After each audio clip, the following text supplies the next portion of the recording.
Sa ulo ng mga balita. Pangarap na libreng edukasyon abot kamay na ng mga Pangasinense dahil sa PPC. Kalidad ng serbisyo ng 14 government hospitals ng Pangasinan patuloy na pinapataas ni Governor Ramon Gico III. DENR Secretary Loizaga nangako ng dagdag na suporta sa Pangasinan Salt Center. Pamahalaang panlalawigan, may malaking ambag sa tagumpay ng mga PWD sa Pangasinan. Pangasinan Ecological Park, target buksan sa publiko sa susunod na taon.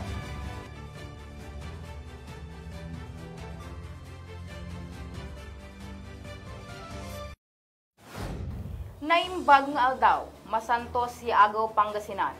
Narito na ang mga balitang ang galing hatid sa inyo ng The Capitol. Ako si Christine Flores, ang inyong tagapagbalita. Abot kamay na ng mga kabataang Pangasinense ang pangarap na libreng edukasyon dahil ito sa pagbubukas ng Pangasinan Polytechnic College. Balitang ang galing hatid ni Terry Aquino. 5, 4, 3, 2, 1. The PPC cell is now officially open.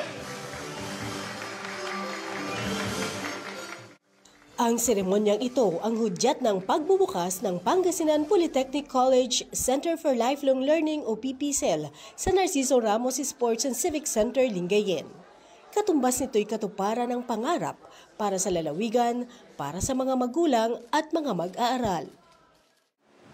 Tayo po ang bubuo nito, and the students, the faculty, the partners, all of us will make things happen. You know, seriously speaking, we don't need that phrase. Sila, mga estudyante po natin, ang mga tao nasa likod, sila po ang bumuo nito. Kami, nag-budget kami, we started the idea, but the legwork and how the idea progresses is up to the very competent people. Competent and passionate people who are devoted and dedicated to this cause. So maraming salamat po sa inyong lahat. Para naman kay Vice Governor Mark Ronald Dambino, makasaysayang araw ito para sa mga taga-Pangasinan. Today marks a significant milestone in a journey towards fostering excellence in education and professional development.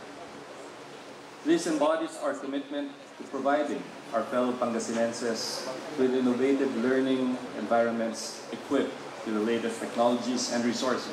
Magsisilbing Pangulo ng PPC-CEL ang Tubong Mangaldan, Pangasinan na si Dr. Raimundo Rovillos, Professor at 3-term Chancellor ng UP Baguio. Our admission policy shall be guided by the principles of inclusivity and equity. The most vulnerable and marginalized sectors shall be given assistance through subsidies and scholarships that will be coming from the government as well as the private institutions. Ang paglulunsad ng PPC-CEL ay nagbigay ng pag-asa sa mga kabataang nangangarap may pagpatuloy ang kanilang pag-aaral sa gitna ng kasalatan sa buhay. Ang bawat linyang binitawan ng gobernador ay pinaghugutan ng inspirasyon ni Angel Damasco, 17 taong gulang at 12th grader ng Aguilar Integrated School.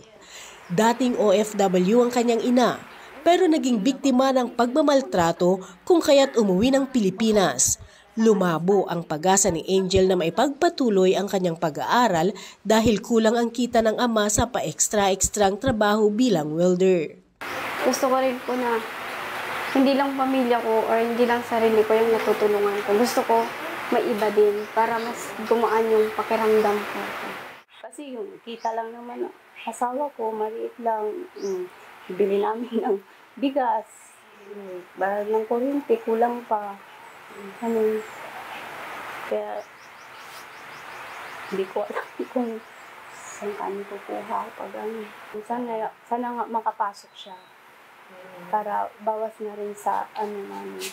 Ang pangarap na may makatapos sa pamilya Damasco, pangarap din ng mag-inang Janice at Mark Vincent de la Cruz ng Barangay Lawag. Magtatapos na ng senior high si Mark Vincent. Ang kanyang buhay estudyante hindi madali. Bakas sa kanyang mga kamay ang hirap ng gawaing bukid. Kailangan daw niya kasing magtrabaho para may maitulong sa pamilya. Hindi rin daw sapat ang kinikita sa bukid ng ama. Ang magandang balita, kasama siyang kandidato bilang scholar sa PPC. Lumakas po yung loob ko nga po, ma'am. Yung nalaman ko po na pilit po siyang maging scholar po, ma'am. Kasi akala ko po parang titigil muna sa pag-aaral kasi wako lang po sa budget, ma'am. Na ano po, maganda po yung ano nila, ma'am, no? Para po sa may hirap, na kulang po sa budget, na may pag-asa po makapagtapusan, matupad po yung mga hangarin nila sa buhay. Magsusuwi ka po lalo. May pagpapatuloy po yung pag-aaral. Kabilang sa inisyal na kursong bubuksan ng PPC, ang Automotive Servicing NC Servicing 1, Electrical Installation and Maintenance NC2, Driving NC2 at Driving NC3. Habang sa bachelor's degree programs, 4 na kurso ang bubuksan. Kinabibilangan ito ng Bachelor of Multimedia Arts, Bachelor of Science in Agribusiness, Bachelor of Special Needs Education at Bachelor of Public Administration, Major in Local Governance. Ang matagumpay na launching ay tinapos sa signing of Memorandum of Understanding sa pagitan ng lalawigan ng Pangasinan sa pangunguna ni Governor Ramon Gico III at Colleges and Institutes Canada na pinangunahan ni Mr. Camille Joseph Curry at Ms. Milicia Niegovan. Kasama sa launching ng PPC Cell si Provincial Board Member Jerry Rosario, Board Member Marinor de Guzman, Board Member Apple Bakay, Board Member John Louis Sison, Board Member Chinky Tababa, Board Member Dr. Sheila Baniked, Board Member Salvador Perez Jr., Board Member Noel Binse, Sangguniang Panlalawigan Secretary Attorney Vernan Nava Perez, mga department heads at Chief of Hospital ng Pangasinan na pinangunahan ni Administrator Melicio Patage II. Commission on Higher Education Region 1 Director Christine Ferrer, Patrick Gico, SK Federation President at Barangay Captain Federation President, Dr. Corazon Abanze, UP Baguio Chancellor, Dr. Melinda Bandalaria, UP Open University Chancellor, Dr. Elber Galas, President ng PSU, Dr. Michelle Ong, President ng Mabalacat City College. Pangasinan ang galing. Terry Aquino nagbabalita para sa The Capital. Kasabay ng pagbubukas ng Pangasinan Polytechnic College ay ang paglagda sa kasunduan sa pagitan ng Pangasinan at Colleges and Institutes Canada. Ang buong detalye sa report. Hanga si Camille Joseph Curry, Partnership and Knowledge Development Manager ng Colleges and Institutes Canada o CICAN sa dedikasyon ni Governor Ramon Gico III at ng pamahalaang panlalawigan para mapagsilbihan ang mga Pangasinense. The opening of the center embodies a lot of hope. We can imagine the incredible inspiration that is going to be given to Filipino men and women of all ages as they come here for training, as they come here to improve themselves, improve their skills, and to contribute to their communities. Upang mapalakas ang ugnayan, nilagdaan ang Memorandum of Understanding sa pagitan ng pamahalaang panlalawigan sa pangunguna ni Governor Ramon Gico III at Colleges and Institutes Canada sa pangunguna naman ni CICAN Partnership and Knowledge Development Manager Camille Joseph Curry. CICAN is dedicated to advancing education globally. That is really our core mandate. And we are dedicated to finding partners that have the similar mission, that have the similar values, and are moving in the same direction. Ang paglagda sa kasunduan ay bahagi ng hangad ni Governor Gico na makapaghatid ng libre at dekalidad na edukasyon para sa mga Pangasinense. Mag-aral kayong mabuti.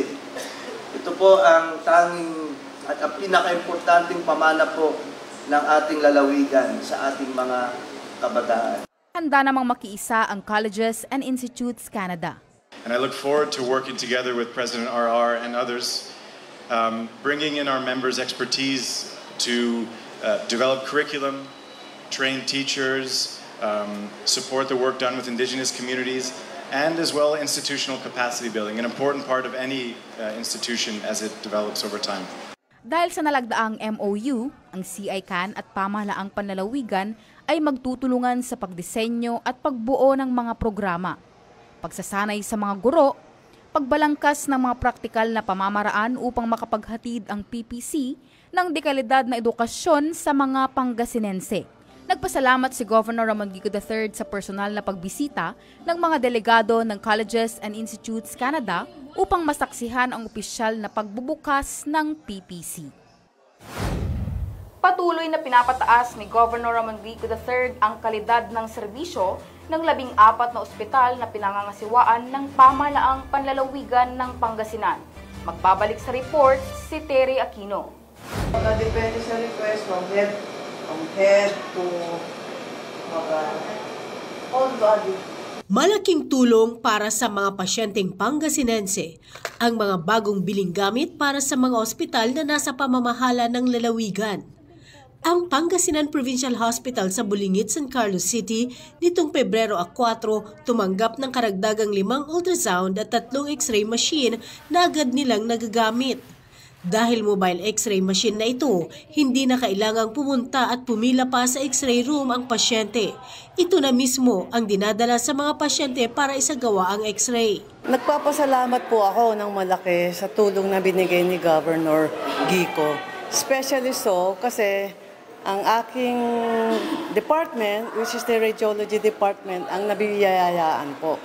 Gaya ng portable x-ray, ultrasound, at meron ding parating na CT scan and MRI. Ang 5 ultrasound machine nasa mga ward na rin tulad ng ER, OB Anesthesia, Radiology Department at ER-OPD. Malaking tulong ito para sa diagnostic sa mga pasyente.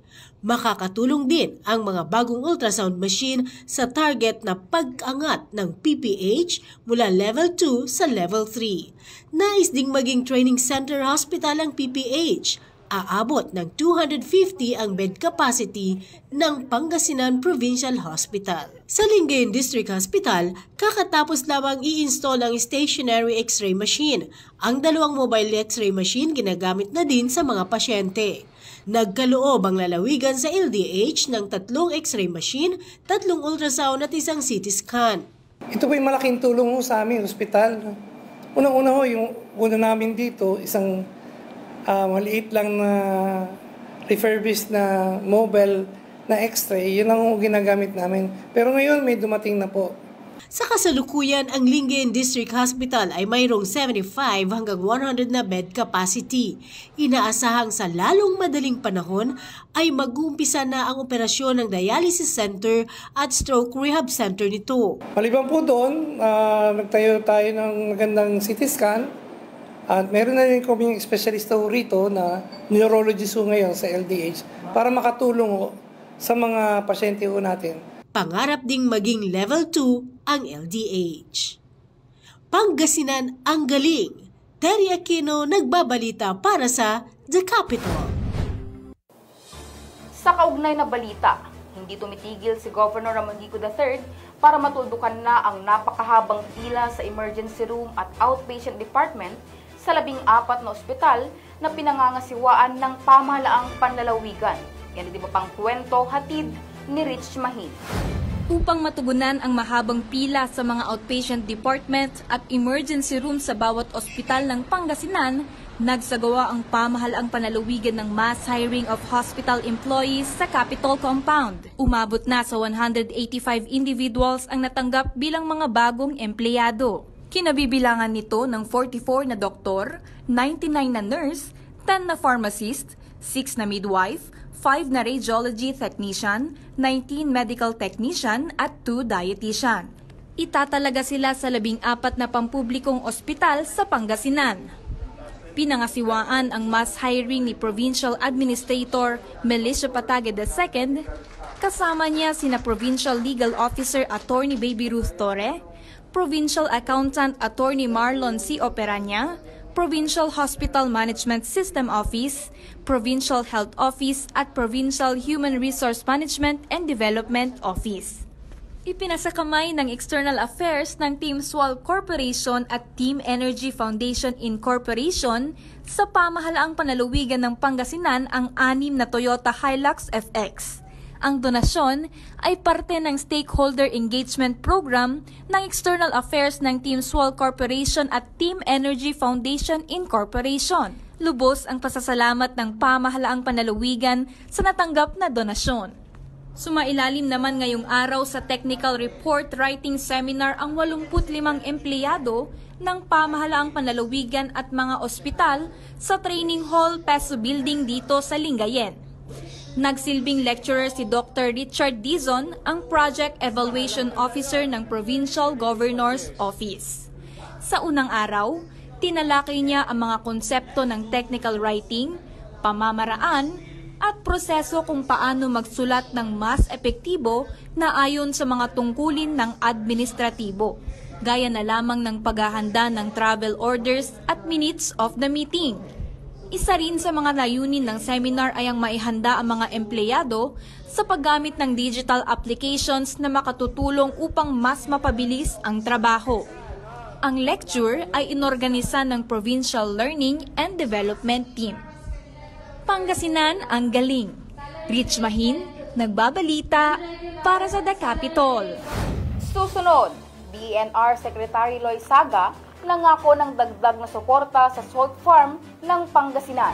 Yan at iba pang balita sa pagbabalik ng The Capitol.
Pinuri ni DENR Secretary Maria Antonia Yulo Loizaga ang pamahalaang panlalawigan dahil sa matagumpay na operasyon ng Pangasinan Salt Center at pagtatayo ng Pangasinan Bangus Breeding and Hatchery Facility sa bayan ng Bulinaw. Ang buong detalye sa report ni Terry Aquino. Kamakailan lang personal na binisita ni DENR Secretary Maria Antonia Yulo Loizaga ang Pangasinan Salt Center sa Barangay Saragosa, Bulinaw. I want to acknowledge po yung talagang leadership ni Governor Juan Guico po in making this project possible. So sa panawagan po ni PBBM at sa lapit po ni Kong at ni Governor, nakita po namin may mga paraan naman na pwede pong tumulong ang DENR dito po sa salt industry. So on behalf of the DENR, sana po nakatulong po kami sa pag-revitalize muli, pabubuhay uli ang salt industry. Ang Pangasinan Salt Center ay may lawak na 473 na hektarya. Ipinasakamay ng DENR sa lalawigan ang pamamahala base sa isang lease forfeiture agreement. Nagpaso na kasi ang lease agreement sa pagitan ng DENR at Pacific Salt Farm noong 2022. Nasa 100 salt farm worker ang nabigyan ng tuloy-tuloy na pagkakakitaan mula ng buhayin ni Governor Guico ang operasyon dito. Kung di ako nagkakamali, 4 na beses bumisita sa aking opisina ang mga natenggang farmers dito. Around 300 to 400 families. So sabi ko, I think it's high time that we need to seek the help of the governor and the DENR. Pinag-aralan po nila kung pwedeng i-manage at i-supervise ng probinsya ang asinan na ito. So on behalf of the DENR, sana po nakatulong po kami sa pag-revitalize muli, pabubuhay uli ang salt industry. At kung meron pa kami pong maitulong, please po, huwag kayong po mag-hesitate na lumapit po sa amin. Mula noong December 2023 hanggang February 15, 2024, umabot na sa 804.627 metric tons ang produksyon ng Pangasinan Salt Center. Hindi lamang po tayo sa production, pero syempre kailangan buuin po natin yung supply chain from production to processing and eventually sale po sa market. Kailangan pong mabuo po yan. Kaya ginagawan po ng paraan ng provincial government kasama po ng ating mga lideres, siyempre ang ating pong representative po mula sa First District, si Congressman Celeste. Positibo ang kalihim at ang lalawigan na sa pamamagitan ng Salt Center ng lalawigan, mapapababa ang patuloy na importasyon ng asin. 93% sa kabuuang pangangailangan ng asin ng Pilipinas ay nanggagaling sa ibang bansa. Hanga rin ang kalihim sa konstruksyon ng Pangasinan Bangus Breeding and Hatchery Facility. 238.992 million pesos ang laan para rito. Ang proyekto ay World Bank funded at inalalayan ng nasyonal na pamahalaan sa pamamagitan ng Department of Agriculture at Philippine Rural Development Project. Pangasinan ang galing. Terry Aquino nagbabalita para sa The Capital. Target mabuksan sa publiko ang Pangasinan Ecological Park sa susunod na taon. Balitang ang galing, hatid ni Terry Aquino. Luntian ang paligid, sariwa ang hangin at may relaxing view. Agaw pansin din ang malinis na tubig mula sa bukal. Ito ang Pangasinan Eco Park na matatagpuan sa Barangay Kayanga, Bugalyon. Ang 20 hektaryang Eco Park ay pag-aari ng lalawigan. Tahanan ito ngayon ng iba-ibang uri ng puno, halaman at mga gulay.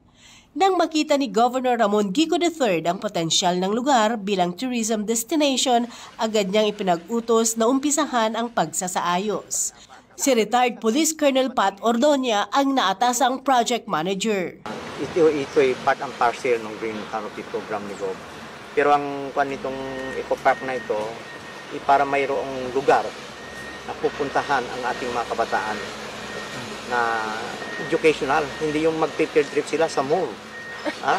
Nakakita kasi ako ng ganun, so I thought of why not construct an Eco Park para mai-relate sa environmental preservation. Mayroon ng sariling nursery ang Eco Park. Makikita rito ang mga punong itatanim gaya ng mangga, mabolo, kasoy, marang, pilinat, tiyasa, pomelo, duhat, kastanyas at marami pang iba. Ang one main feature is yung campsite.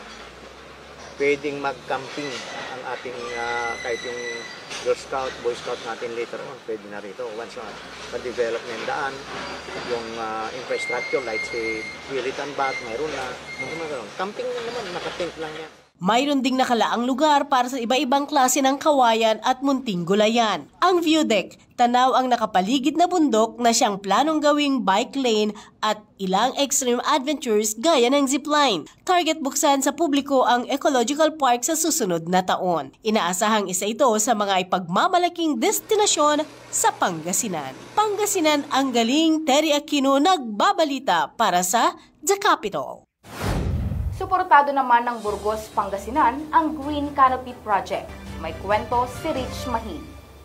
Labis na ikinatuwa ni Teacher Jovelyn ang tree planting activity na isinagawa sa kanilang eskwelahan nitong February 8, 2024. So kami po ma'am ay mapalad na napili po ninyo bilang yung venue para po magtanim ng mga iba't ibang mga bungang kahoy. At papangako po namin na alagaan po namin ito sa tulong ng mga magulang at mga bata dahil alam po namin na ito rin po ay magkakaroon ng benefits ang mga bata. Tuwang-tuwa rin ang mga estudyante ng Iloilo Elementary School na aktibong nakibahagi. Nag-enjoy po ako kasi po maganda po magtanim. Madami po kaming naitanim. May kanan na kami. Anong gagawin niyo sa mga tinanim niyo? Aalagaan mo. Tapos? Babalikan pag may bunga na. Ang tree planting activity ay bahagi ng Green Canopy Project ng pamahalaang panlalawigan ng Pangasinan. Mainit ang suporta ng 3 elementary schools sa Burgos, Pangasinan. Ang mga eskwelahang ito ay ang Kakayasan Elementary School, Concordia Elementary School at Iloilo Elementary School. Maganda yung ginagawa ninyo kasi magkakaroon ng kamalayan yung mga bata para mapangalagaan yung environment natin. Tapos natututo sila na magtanim, mag-alaga ng tanim. Nakakatulong din ito sa ating mga mag-aaral kasi lalo na sa kanilang yung action mga kalikasan po ba? Okay, so naipapakita nila yung pag-aalaga sa mga trees po sa pamamagitan ng kanilang pagdidilig araw-araw siguro at pag-monitor kung mabubuhay ba yung pananim nila, ganun po. Sa 3 eskwelahan, nakapagtanim ang Green Canopy Project ng mahigit 500 na fruit-bearing seedlings. Kinabibilangan ito ng atis, avocado, tamarind, mangga, langka, chiko, balimbing, kasoy, miracle fruit at pomelo. Naging matagumpay ang tree planting sa Burgos sa tulong ng Provincial Population Cooperative and Livelihood Development Office, Provincial Disaster and Risk Reduction Management Office, Office of the Provincial Agriculturist, Burgos Municipal Social Welfare and Development Office, Barangay Service Point Officers ng Burgos, school teachers at mga mag-aaral. Ang Green Canopy Project ng pamahalaang panlalawigan ng Pangasinan ay isa sa mga priority projects ni Governor Ramon Vigico III. Sa taong ito, target ng proyekto na makapagtanim ng 350,000 seedlings sa iba't ibang bayan ng Pangasinan. Pangasinan ang galing. Rich Mahin, nagbabalita para sa The Capital. Pagpasok ng bagong taon, muling umarangkada ang pagsasagawa ng job fair. Ilan sa ating mga kababayan ang nabigyan ng instant na trabaho. Inilunsad ang kauna-unahang Pangasinan Job Fair ngayong 2024 sa Capitol Complex, Lingayen noong 8 ng Pebrero. Siyempre po, kapag nag-a-apply tayo, dapat pagpupunta tayo ng ating mga job fair po, meron na po tayong dala na sapat na dami ng resume. At least 5 po, yun yung ideal number natin kung gusto nating applyan lahat ng companies na nandito po ngayon. And siyempre po, magdala tayo ng ating ballpen kasi po meron tayong mga forms na kailangan fill-upan during our attendance, ganun po. So, kailangan magdala ng ballpen. And siyempre po, huwag kakalimutan na i-check yung ating mga details sa ating mga resume po. Matyagang pumila si Criberly de la Cruz, 24 na taong gulang, na nagmula sa Bugalyon, Pangasinan. Related naman kasi yung field ng course ko as office staff. O, yun yung kasi ina-applyan ko yung office staff. But then, if ever man na ma-hire, kasi meron pa siyang to follow na mas maganda kung mabigyan niya ako ng opportunity to work with him. Ayon sa Pangasinan Public Employment Services Office o PESO, umabot sa 253 na aplikante mula sa iba't ibang bayan ng probinsya ang nakilahok sa nasabing job fair. Mula sa nasabing bilang, 11 aplikante ang maswerteng na hired on the spot. Isa na rito si Michael Manamtam. Nagpapasalamat ako sa PESO Lingayen kasi nakahanap din ako ng trabaho sa ngayon. Maganda po if our applicants are more on computer skills po talaga. And aside from that, syempre, communication din, since most of their work also is collaborating to other departments. Katuwang ng Pangasinan PESO ang government one-stop shop services tulad ng PhilHealth, SSS, Pag-ibig at PRC. Lahat po ng mga job seekers po natin na nagre-require or naghahanap po ng mga PhilHealth identification numbers po. So, pwede po kayong magpa-member sa amin.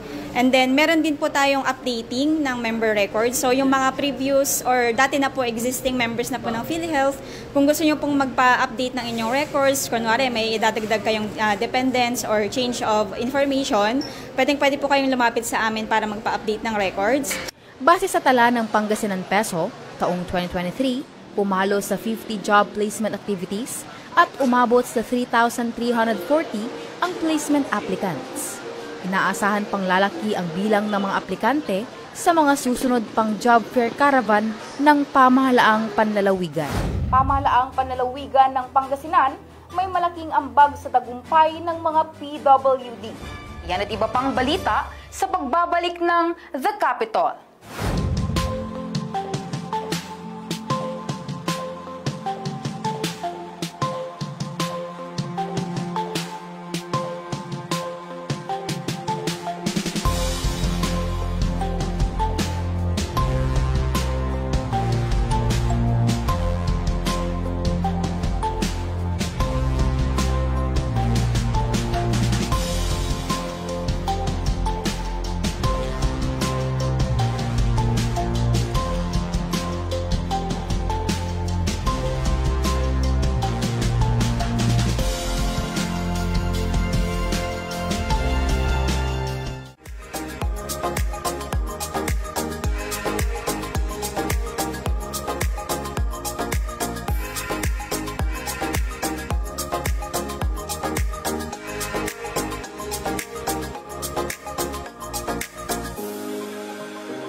Kaagapay sa tagumpay ng mga persons with disability ang Pamahalaang Panlalawigan ng Pangasinan.